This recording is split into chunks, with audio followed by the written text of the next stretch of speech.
Друзья, привет! Сегодня у нас с вами будет особенный урок английского языка. Это не просто набор слов или отдельных фраз, а целый рассказ, который охватывает разные ситуации из жизни. Работа и отдых, встречи с друзьями и прогулки, домашние дела и путешествия. Все то, что знакомо каждому из нас и что легко применять в реальной жизни. Почему именно такой формат? Потому что истории — это лучший способ учить язык. Они делают процесс обучения интересным, помогают удерживать внимание и показывают слова в естественном контексте. Так они запоминаются намного быстрее и легче. И вот что мы сделаем. Сначала я прочитаю текст полностью на английском языке. Это будет ваша возможность услышать его целиком и попробовать понять самостоятельно. Даже если вы поймете только часть, это уже отличная тренировка. А потом мы вернемся к этому материалу и разберем его по частям, каждое предложение с переводом на русский. И в конце каждой части я повторю ее снова только на английском, чтобы вы могли слушать чистую речь и закреплять результат. Таким образом, это видео подойдет и для начинающих, и для тех, кто уже немного знает английский. Вы сможете слушать, понимать, переводить и тренироваться. Еще один важный момент. Это видео можно использовать где угодно. Дома, на прогулке, в дороге, включайте и слушайте. Даже если просто слушать в фоне, английский постепенно становится привычнее. А если повторять вслух, результат будет в несколько раз сильнее. И чтобы вам было интереснее, расскажу, о чем будет наш рассказ. Он о девушке по имени Анна. Она живет в большом городе и решает изменить свою жизнь, начать изучать английский, путешествовать и открывать новые возможности. Вместе с ней мы увидим ее повседневные дела, встречи с друзьями, работу, поездки и мечты. То есть самые разные ситуации из жизни, которые легко представить и применить каждому из нас. Так что, друзья, сегодня нас ждет увлекательное путешествие в английский язык. Мы потренируем полезные слова и выражения, научимся строить предложения, и вы увидите, что изучать английский можно просто и интересно. Ну что, готовы? Тогда начинаем. So, let's get started. Chapter 1: A New Beginning. It was a bright spring morning, and the city slowly awakened under the gentle light of the sun. The sound of birds singing mixed with the distant hum of traffic, creating a melody of life that promised a new day full of possibilities. In a small apartment on the third floor of an old brick building, Anna opened her eyes to the warm glow that filled her room. She stretched lazily, glanced at the clock, and smiled. Today was not just another ordinary day. It was the beginning of something new. Anna had decided to change her life. For months, she had dreamed of improving her English, of traveling the world, of meeting new people and feeling free to express herself. She believed that languages were doors to new opportunities, and now she was ready to open those doors. As she made her morning coffee, Anna thought about the stories she wanted to live and tell. She imagined conversations in cozy cafes in Paris, friendly talks on the beaches of Spain, and exciting adventures in New York. The thought made her heart race with excitement. She sat down at the small wooden table by the window, her notebook open in front of her. On the first page, in neat handwriting, she wrote, Chapter 1: My Journey Begins. The city outside grew louder. Children laughing on their way to school, neighbors greeting each other, the world moving forward. Anna took a sip of her coffee and whispered to herself, This is the first day of the rest of my life. Chapter 2: Morning Decisions. The alarm clock rang again, this time louder, as if reminding Anna that she could not stay in bed forever. She sighed, pushed the blanket aside, and stood up. The wooden floor felt cold under her bare feet, but she didn't mind. She walked slowly to the window, opened the curtains, and let the bright spring sunlight fill the room. The city was already awake. Cars moved steadily along the streets. People hurried to work, and somewhere a dog barked at the sound of a passing bicycle. Anna rested her hands on the windowsill. She took a deep breath, and for the first time in a long while, she felt a sense of energy, a promise of change. She remembered the notebook she had started the night before. The words were still fresh in her mind. Chapter 1: My Journey Begins. But where should I begin? She asked softly. The idea of learning English seemed exciting, but also a little frightening. What if it was too hard? What if she failed? Anna walked to the kitchen. She poured herself another cup of coffee and sat at the small wooden table. Then she wrote a list in her notebook. 1. Buy an English textbook. 2. Find an online course. 3. Watch a short movie in English. 4. Practice speaking every day. She stared at the list for a few minutes. It looked simple on paper, but in her heart she knew it would take time, effort, and patience. Still, she felt determined. Her phone buzzed. A message from her best friend, Maria. Coffee later today? I want to tell you something important. Anna smiled and quickly typed back, Yes, let's meet at our cafe at 5. She put the phone aside, looked again at her notebook, and whispered to herself, This is it. No more excuses. I have to start today. She wanted to test herself, just with something small. Anna walked to the mirror in the hallway and said out loud, Good morning. My name is Anna. I want to learn English. Her voice trembled slightly. She laughed at her own reflection. But then she repeated the sentence, louder, with more confidence. Good morning. My name is Anna. I want to learn English. It felt strange, but also empowering. For the first time, she heard herself speaking English, not in a classroom, not on a screen, but in her own apartment, to herself. A knock on the door interrupted her practice. It was her elderly neighbor, Mrs. Thompson. She held a small basket of muffins and smiled warmly. Good morning, Anna. I baked too many again. Would you like some? Thank you, Mrs. Thompson, Anna replied, taking the basket. They smell wonderful. You're welcome, dear. Have a good day. As Anna closed the door, she thought, how different it felt to hear English words in her own mouth and then switch back to Russian with her neighbor. She realized how much she wanted to speak naturally, the way Mrs. Thompson had just done. Anna sat back at the table, tore a clean page from her notebook, and wrote in big letters, Today is the day I start my new life. She didn't know exactly how her journey would unfold, but she knew one thing. The decision was made. Chapter 3, At Work. The office building stood tall and glassy against the blue sky, reflecting the morning sun. Anna entered through the rotating doors, greeted by the familiar sound of footsteps on the marble floor and the smell of fresh coffee from the lobby cafe. She carried her notebook in her bag, determined not to let her new decision fade away, among the routine of the day. As she stepped into the elevator, two colleagues joined her. They chatted about the latest news, a popular TV show, a football game, weekend plans. Anna smiled politely, but her mind wandered. She wondered if one day she would be able to follow similar small talk in English. Her desk was near the large window on the 7th floor, papers stacked neatly, the computer screen glowing with unread emails, and the phone already ringing. Anna sighed, put her bag down, and answered. Good morning, this is Anna speaking. On the other end, a client, asking about a delayed shipment. The conversation was routine, but halfway through, the client mentioned something else.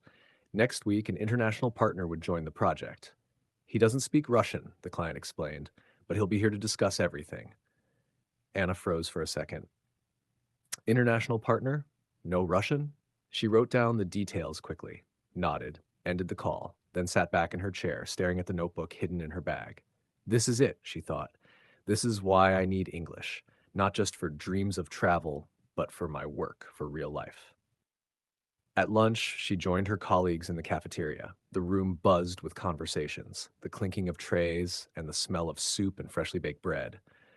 Maria was already there, waving at her from a corner table. Anna, over here. They sat together, and after a few minutes of small talk, Maria leaned closer. I've been thinking, she said. Maybe we should take English classes together. I saw an ad for evening courses not far from here, twice a week. What do you think? Anna's eyes widened. Really? You'd do that with me? Of course. It's always easier when you're not alone. Besides, Maria laughed, I need English for my job too. Uh, Half of our emails are in English now. Anna felt a wave of relief and excitement. The idea of starting this journey with a friend seemed much less scary. As they finished lunch, another colleague, Sergei, joined them. He placed his tray on the table and said, Guess what? We're getting a visitor from New York next month. The boss wants volunteers to help with translation during the meetings. Maria nudged Anna's arm playfully. There's your chance. Anna laughed nervously. Not yet, but maybe one day. The rest of the afternoon passed in a blur. Spreadsheets, phone calls, emails. Yet, behind every task, Anna's mind returned to English, the sound of it, the challenge of it, the opportunities it carried. Before leaving the office, she pulled out her notebook once more. On the next page, she wrote, "I will not give up, every day one step closer."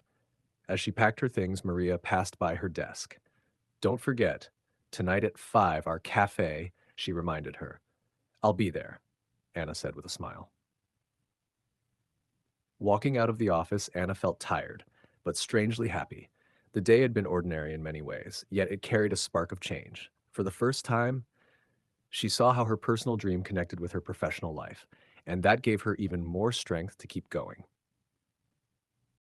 Chapter 4: Friends and Conversations. The little cafe on the corner was one of Anna's favorite places in the city. It wasn't big or fancy, but it had a warm atmosphere, wooden tables, soft yellow lights, the smell of fresh pastries, and quiet jazz music playing in the background. The kind of place where time seemed to slow down. When Anna arrived, Maria was already waiting. At their usual table by the window, sipping tea, scrolling through her phone, she looked up, waved, and smiled. "Finally! I was starting to think you forgot," Maria teased. Anna sat down. "Never," she said, laughing. "I needed this today. Work was crazy." A waiter came by with menus, but Anna already knew what she wanted: a cappuccino and a slice of apple pie. Maria ordered another cup of tea, and they settled in. "So," Anna began, "you said you wanted to tell me something important?" Maria leaned closer, lowering her voice slightly. "Yes, I wasn't joking at lunch. I really think we should start those English classes together. I checked the schedule. It's twice a week, evenings, and the first lesson is free. What do you say?" Anna's heart beat faster. The idea felt real now. I think it's exactly what I need," she admitted. "But I'm nervous. What if everyone is better than me?" Maria chuckled. "Oh, come on. Everyone starts somewhere. Besides, you're not alone. We'll go together. And think about it. In a year, we could actually talk to people when we travel." Anna smiled. "Paris cafes, Spanish beaches, New York lights." "Exactly," Maria said, "and maybe even London pubs." They both laughed, imagining themselves confidently ordering coffee in Paris or chatting with strangers in English. Just then, the cafe door opened, and their mutual friend Dmitri walked in.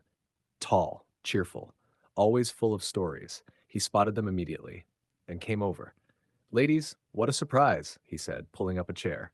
"Mind if I join?" "Of course not," Maria said. "We were just talking about English classes." Dmitri raised his eyebrows. "English, huh? That's smart. My cousin works in London, and he says knowing English changes everything. Better jobs, more travel, more connections." "That's what I want," Anna said quietly. Dmitri grinned. "Then do it. Don't wait. Life's too short for hesitation." The waiter brought Anna's cappuccino and pie. She took a sip, letting the rich, warm taste calm her nerves. Around them, the cafe buzzed with quiet conversations, the clinking of cups, and soft laughter. "Tell me, Anna," Dmitri asked suddenly, "what's your biggest dream?" Anna looked at him surprised. "My biggest dream?" She paused, thinking. "To feel free, have to walk into any place in the world, speak confidently, and connect with people. No barriers." Maria nodded. "That's a good dream, and I think you're closer to it than you realize." They talked for hours about work, about movies, about places they wanted to see. Sometimes the conversation shifted back to English, and they laughed, trying to pronounce words or repeat phrases they remembered from school. By the time they left the cafe, the city was glowing with evening lights. Street lamps lit up the sidewalks, cars passed slowly, and the air was cooler now. Anna walked with Maria, her notebook safe in her bag. She thought about everything they had said. Yes, she was nervous. Yes, it would be hard. But she wasn't alone. She had her friends, her determination, and her dream. When she got home, she opened her notebook again and wrote, "Friends make the journey easier. I'm ready." She closed the notebook, turned off the light, and smiled. Tomorrow would be another step forward. Chapter 5: The Language Class. The small language school was located on a quiet street, just a 10-minute walk from Anna's office. The building was old but welcoming, with colorful posters of world cities on the walls: New York, London, Sydney, Paris. The moment Anna stepped inside, she felt a mix of excitement and nervousness. Maria was already waiting near the reception desk, holding a folder, smiling. "There you are. Ready?" she asked. Anna laughed nervously. "As ready as I'll ever be." They followed a sign that read Beginner English, Room 4. The hallway smelled faintly of fresh paint and coffee. Anna could hear voices coming from behind the classroom doors, people practicing greetings, laughter, even the sound of someone stumbling over a tricky word. Room 4 was bright and cheerful. A whiteboard covered one wall. Desks were arranged in a semicircle to make conversation easier. A few students were already seated. A young man flipping nervously through a dictionary, a woman in her 40s smiling warmly, and a teenager with headphones around his neck. Welcome, welcome. A cheerful voice greeted them. The teacher, Mr. Johnson, was a tall man in his 40s, glasses, a friendly smile. He spoke slowly and clearly, making sure everyone understood. Please come in and sit anywhere you like. Anna and Maria found seats near the middle. Anna opened her notebook, the same one she had been filling at home. On the top of the page, she wrote Lesson 1. Mr. Johnson clapped his hands together. All right, everyone, let's begin. First, introductions. We'll go around and each person will say, Hello, my name is. Simple, yes? The students nodded. Anna's heart raced. She had practiced this in front of the mirror, but now it felt different. Real. The young man spoke first. Hello, my name is Alex. His voice trembled, but everyone clapped politely. Next, the woman said, Hello, my name is Elena. She smiled. Her confidence gave Anna a bit of courage. Then it was Anna's turn. She swallowed, looked around, and said clearly, Hello, my name is Anna. The class clapped again. Mr. Johnson beamed. Perfect. Very good. Maria followed confidently. Hello, my name is Maria. Mr. Johnson nodded. Great. See, you can already speak English. You've all started. The ice was broken. The atmosphere grew lighter. The students practiced greetings in pairs. Good morning, good afternoon, good evening. Anna repeated the phrases, her voice gaining strength each time. She even laughed when Maria exaggerated her pronunciation, pretending to be overly formal. Later, Mr. Johnson wrote simple sentences on the board. I like coffee.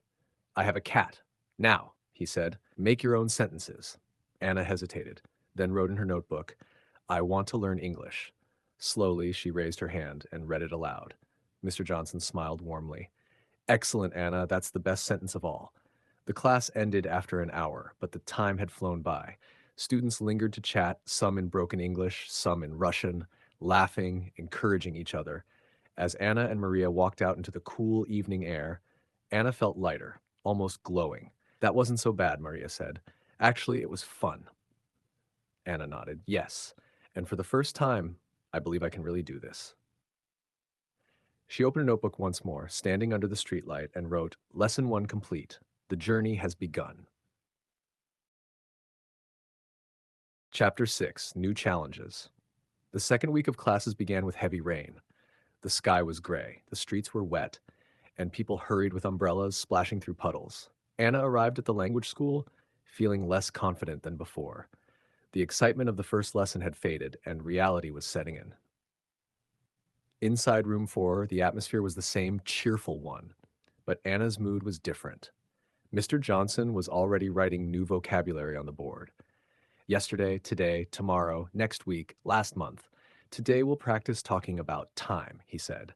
It's important to place your stories in the right moment. Let's begin with simple sentences. The students opened their notebooks. Maria quickly wrote down examples and smiled with ease. Anna, however, stared at the words, struggling to remember which one was which. When it was her turn, she said slowly, Yesterday, I go, park. Mr. Johnson corrected her gently. Almost perfect, Anna. Remember, yesterday I went to the park, Anna repeated, but her cheeks burned with embarrassment. She felt like everyone else was faster, smarter, more prepared. During a short break, Maria whispered, Don't worry, everyone makes mistakes, but Anna couldn't shake the feeling of failure. After class, instead of going straight home, she decided to walk through the city. The rain had stopped, and the streets shone under the lights of passing cars. She wandered past little cafes, bookstores, and busy restaurants. She stopped in front of a travel agency window. Posters of New York, Paris, and Rome filled the display. One poster caught her eye, the Statue of Liberty rising proudly above the skyline. She stood there for a long time, imagining herself walking through Times Square, ordering coffee in English, asking for directions in Central Park. The dream felt so close, yet so far. At that moment, her phone buzzed. It was a message from Mr. Johnson. Anna, good job today. Don't be afraid of mistakes. Mistakes mean progress. Keep practicing. Her heart softened. She smiled, grateful for the encouragement. That evening, at home, she opened her notebook and wrote, Yesterday I went to the park. Today I studied English. Tomorrow I will not give up. She read the sentences out loud, again and again, until the words felt smoother. Before going to bed, she whispered in English, This is only the beginning. I can do it. And for the first time that day, she truly believed it. Chapter 7, Dreams of Travel. That night Anna couldn't sleep. The words from class, yesterday, today, tomorrow, still echoed in her mind. She tossed and turned, staring at the ceiling, until finally she closed her eyes and let her imagination wander. Suddenly she wasn't in her small apartment anymore. She was standing in the middle of Times Square. New York City, the lights were dazzling. Giant screens flashed advertisements. Crowds of people hurried past in every direction. Yellow taxis honked, squeezing through traffic. Anna looked up at the skyscrapers, feeling both tiny and powerful. A man selling pretzels on the corner smiled at her. Would you like one? He asked in English. She hesitated for only a moment, then replied, Yes, please. One pretzel. The man handed her the warm snack. That's $3. She gave him the money confidently and walked away, taking a bite. The salty taste mixed with the sweet feeling of victory. She had just ordered food in English, in New York. The scene shifted. Now she was in Paris, sitting at a little cafe near the Eiffel Tower. The air smelled of fresh croissants and roasted coffee. A waiter in a crisp white apron approached her table. Bonjour, mademoiselle. What would you like? Anna smiled. A cappuccino and a croissant, please. He nodded politely and walked away. Around her, people spoke French, English, other languages. But she wasn't lost. She felt comfortable. Part of the world. From Paris, her dream carried her to Barcelona. She walked along the beach, waves crashing gently at her feet. The sun was setting, painting the sky orange and pink. A group of young travelers invited her to join their game of volleyball. Come on, join us, one of them said in English. Anna laughed, running into the sand. Okay, but I'm not very good. They played until the stars appeared, laughing and shouting, the kind of joy that needed no translation. Yet when words were spoken, she understood them. She was part of the laughter, not just an observer. Finally, she found herself in London. Rain drizzled softly as red double-decker buses rolled by. She stood near Big Ben, holding an umbrella. A tourist couple approached her nervously. Excuse me, the woman asked. Do you know where the nearest underground station is? Anna pointed down the street with a smile. Yes, just 2 blocks that way. You'll see the sign. The couple thanked her and hurried off. Anna closed her umbrella, looked at the historic clock tower, and whispered to herself, I belong here. Anywhere in the world, I belong. Her heart raced with excitement. She knew it was only a dream, but it felt so real that when she opened her eyes back in her small bedroom, the sensation lingered. The alarm clock showed 6:30 a.m. The city outside was waking up. Anna sat up, reached for her notebook, and wrote in large letters, My dream is bigger than my fear. I will see the world. She underlined the words twice, closed the notebook, and smiled. For the first time, she felt that her dreams were not just fantasies, they were plans, waiting to come true. Chapter 8, Unexpected Encounters.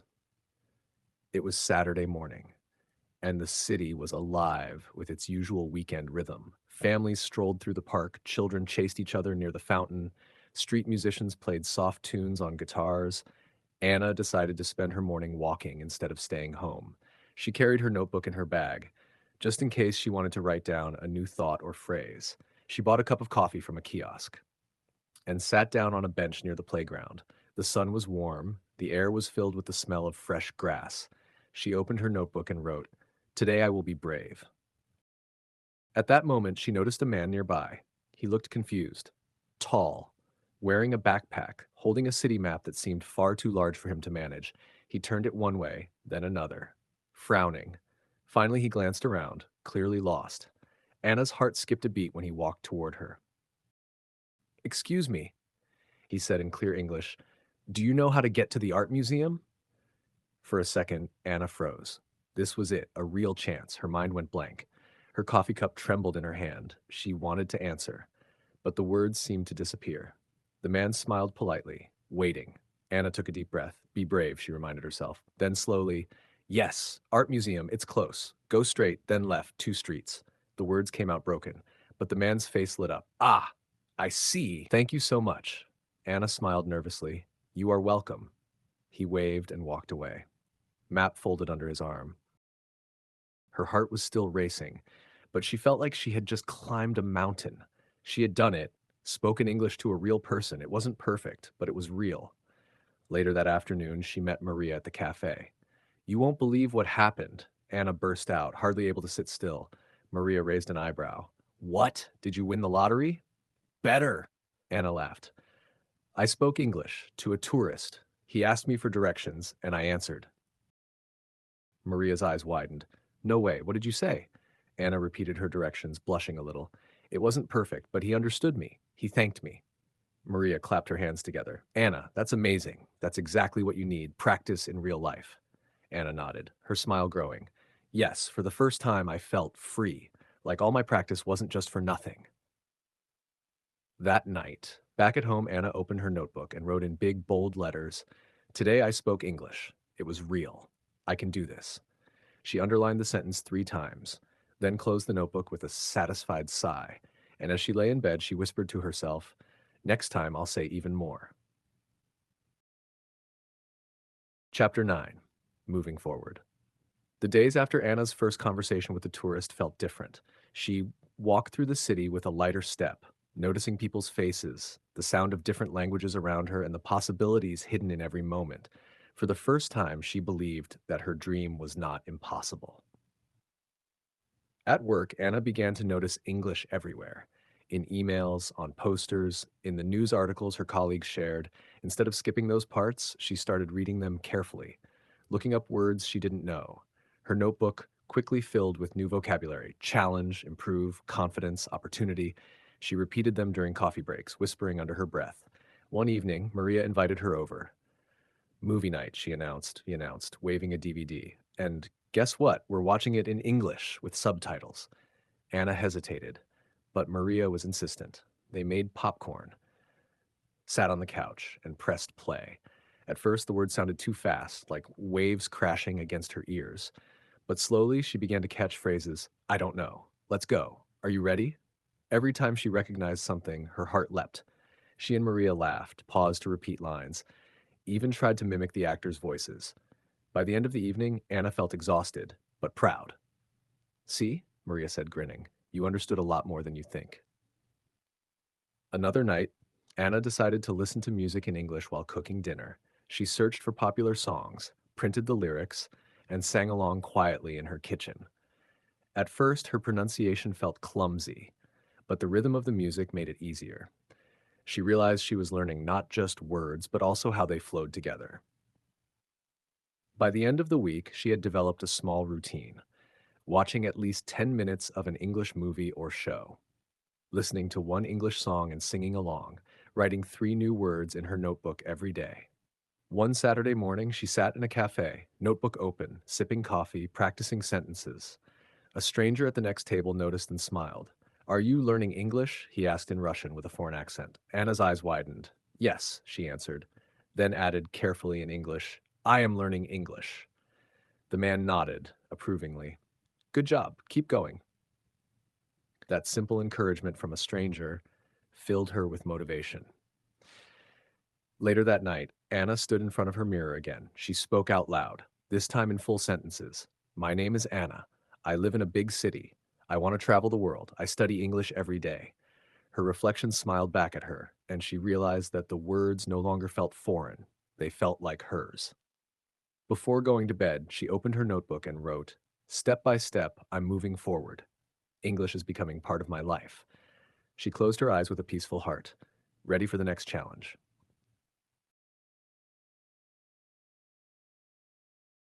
Chapter 10. The Journey Begins. The idea had been in Anna's mind for weeks, but now it was time to act.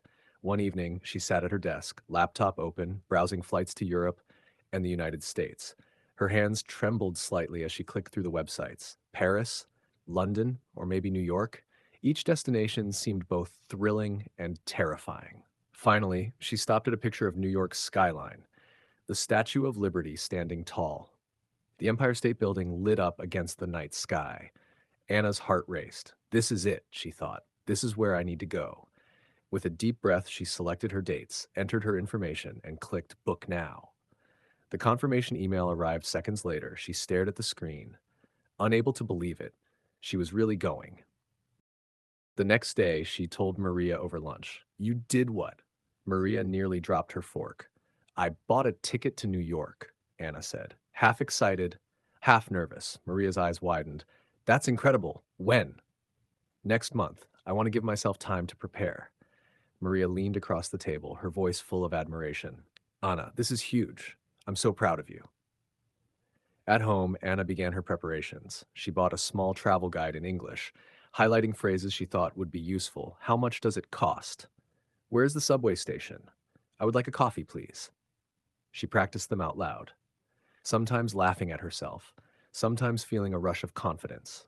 She also made a checklist for her trip: passport and visa, flight tickets, hotel reservation, notebook and pen, English phrasebook, comfortable shoes. Each item she checked off made the trip feel more real. In the evenings, she watched videos about New York, walking tours of Times Square, vlogs from Central Park, even tutorials about how to use the subway. She imagined herself in those crowded streets, blending into the rhythm of the city. One Saturday, she went shopping for clothes and a new suitcase. Standing in the store, she ran her hand over the bright red luggage she had just picked out. "This is my travel suitcase," she whispered, smiling to herself. At night, she sometimes felt nervous. What if I can't understand people? What if I get lost? But then she reminded herself she had already spoken to a tourist, ordered in English at class, practiced every day. She wasn't perfect, but she was ready. On the last page of her notebook, she wrote, "This is not just a trip. This is the beginning of a new life. My journey begins now." She closed the notebook, placed it on top of her suitcase, and felt her heart beating fast. For the first time, her dream had a date, a ticket, and a destination. Anna was going to New York. Chapter 11: A New World. The airplane touched down with a gentle bump. Anna's heart leapt into her throat. She looked out the window. Endless rows of lights stretched into the distance, the skyline glowing faintly in the early evening. "New York," she whispered. "I'm really here." Inside the airport, everything felt enormous. High ceilings, bright signs, people rushing in every direction. Anna clutched her passport and ticket, following the flow of travelers toward passport control. When it was her turn, the officer in the blue uniform scanned her documents and asked in a calm voice, "What is the purpose of your visit?" Anna froze for a split second, then remembered the phrase she had practiced. "Tourism," she said. "I want to see the city." The officer gave her a quick nod, stamped her passport, and handed it back. "Enjoy your stay." Relief washed over her as she stepped forward. She had just survived her first real English conversation in America. The baggage claim area was crowded, but Anna found her bright red suitcase easily. She pulled it off the belt and headed for the exit. Outside, the air was cool. It smelled faintly of gasoline and rain. Yellow taxis lined up, honking impatiently.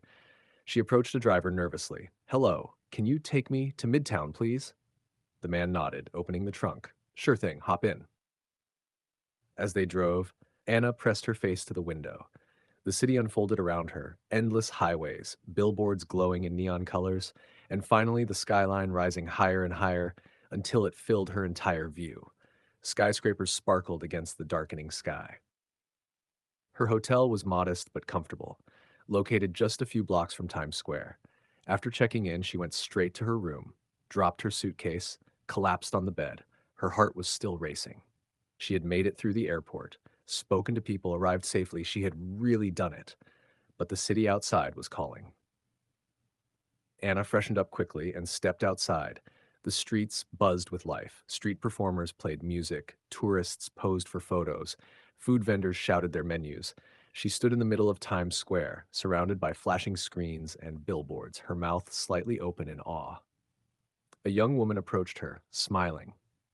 "Would you like me to take your picture?" Anna hesitated, then handed over her phone. Yes, please. The woman snapped a photo and gave the phone back. You're welcome. Enjoy your trip. Thank you, Anna said, her voice trembling with excitement. She walked further, buying a pretzel from a street vendor, just like in her dream. The man handed it to her with a cheerful, "Here you go." Anna paid quickly, repeating, "Thank you," again and again. Later, back in her hotel room, she opened her notebook and wrote, Today I arrived in New York. I spoke English at the airport, in a taxi on the street. I was nervous, but I survived. This is the beginning of a new world for me. She placed the notebook on the nightstand, turned off the light, and lay in bed, listening to the distant hum of the city that never sleeps. For the first time, she wasn't just dreaming about traveling, she was living it. Chapter 12, Reflections and Dreams. The week in New York passed faster than Anna could have imagined. Every day was full of new impressions. Walking through Central Park, visiting museums, standing at the top of the Empire State Building, and even chatting with strangers in cafes. Each small conversation felt like a victory, each smile like a reward for her efforts. On her last evening, Anna sat on a bench near the Brooklyn Bridge. The lights of Manhattan glittered across the water, and the sound of the city wrapped around her like music. She opened her notebook, the same one she had started months ago at her kitchen table, and turned to the first page. Chapter 1, My Journey Begins. She smiled. How far she had come since writing those words. Back then, it was only a dream. Now it was her reality. Anna thought about all the moments that had brought her here. The nervous introduction in her first English class, practicing in front of the mirror, the tourist asking for directions, movie nights with Maria, the late evenings when she almost gave up, but didn't. She realized that learning English wasn't just about grammar or vocabulary. It was about courage, about opening doors and stepping into new worlds, even when you feel afraid. As the city lights reflected in her eyes, Anna whispered to herself in English, I can do this. I already did, and this is only the beginning. Her phone buzzed. A message from Maria appeared. How's New York? Tell me everything when you're back. We'll celebrate your adventure. Anna typed back quickly. It's amazing. I learned so much, and I can't wait to see what's next. She closed her notebook, slipped it into her bag. The journey that had started with a single sentence was now a story she would carry forever. Back in her hotel room, Anna stood by the window. Looking out at the glowing skyline one last time, she felt a mix of sadness and joy. Sadness that the trip was ending, but joy that her life had changed forever. She whispered softly, This is not the end. This is the first chapter of many. And with that thought, Anna turned off the lights, ready to dream not just of New York, but of all the places still waiting for her. Друзья, эта история показала нам, как мечта может превращаться в путь. Мы вместе прожили эмоции Анны, ее первые шаги, сомнения, радость открытий и уверенность, которую она постепенно обрела. Каждое событие в ее жизни стало маленьким напоминанием о том, что даже самые большие перемены начинаются с простого решения — не сдаваться и идти вперед. Но на этом наше путешествие не заканчивается. Все самое ценное ждет вас уже в следующем видео. Именно там вы сможете увидеть, как этот рассказ превращается в практический материал для изучения английского языка. Там вас ждет подробный разбор, перевод, полезные выражения и живые примеры, которые помогут сделать английский ближе и понятнее. Поэтому не останавливайтесь на этом шаге. Переходите к следующему видео и продолжайте путь вместе с нами. История Анны — это лишь начало, а впереди еще больше открытий, вдохновения и практики, которая поможет вам уверенно двигаться к своей мечте. Друзья, мне очень важно чувствовать вашу поддержку. Подписывайтесь на канал, ставьте лайки и делитесь своими мыслями в комментариях. Я с радостью читаю каждое ваше сообщение. Они вдохновляют меня продолжать и создавать для вас новые истории и уроки. Спасибо, что вы рядом.